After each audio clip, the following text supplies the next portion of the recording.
तर शाहू महाराजांचा तो व्हिडिओ खोटा आहे असं सतेज पाटलांनी म्हटलेलं आहे। शाहू महाराजांच्या व्हायरल व्हिडिओवरून सतेज पाटलांनी भाजपवर निशाणा साधलेला आहे।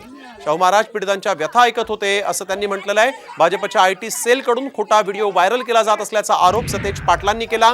विशाळगडावरील महिला आपल्यावरील अन्यायाचा पाढा वाचत होत्या त्यावेळी आपल्याला ऐकू येत नाही असं शाहू महाराज सांगत होते, मात्र भाजपनं त्याचा विपर्यास केला। शाहू महाराज माफी मागत असल्याचं पसरवलं।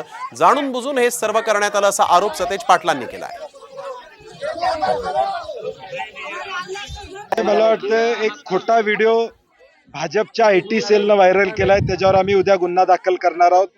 कारण की त्या भगिनी सांगत होते आमच्या कानातलं सुद्धा काढून घेतलं आणि महाराज ऐकू येण्यासाठी त्यांना मला सांगत होते परत की कानातलं सुद्धा काढून घेतलंय आणि याचा विपर्यास करून जो खोटा पद्धतीनं त्या ठिकाणी देश पातळीवर केलेला आहे, ट्विटरवर असेल सोशल मीडियावर, त्याच्यावर आम्ही रितसर गुन्हा दाखल करणार।